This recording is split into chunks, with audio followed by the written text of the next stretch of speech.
8ই March আন্তর্জাতিক নারী দিবসে পৃথিবীর সকল নারীকে জানাই আন্তরিক শ্রদ্ধা ও বিনম্র প্রণাম। নারী শুধু একটি পরিচয় নয়, তিনি মা, কন্যা, বোন, সঙ্গী। তিনি সৃষ্টির শক্তি, জীবনের আলো।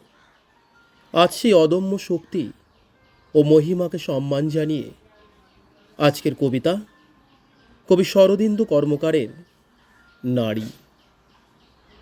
মানুষ কেন বলে মোদের নারীর নিজস্ব নাই কিছু? আমি তো দেখি জগৎ চলে নারীর পিছু পিছু।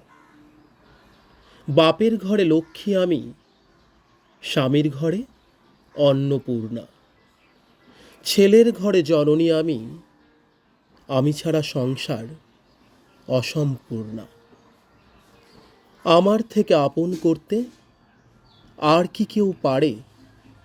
বাপের ঘরকে ছেড়ে এসেও পরকে বাঁধি ঘরে।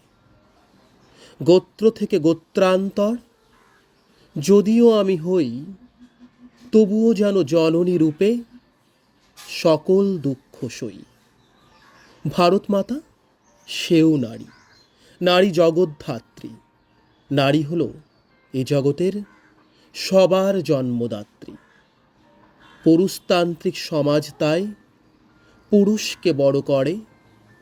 জেনে রেখো, সেই পুরুষকেই নারী গর্ভে ধারণ করে।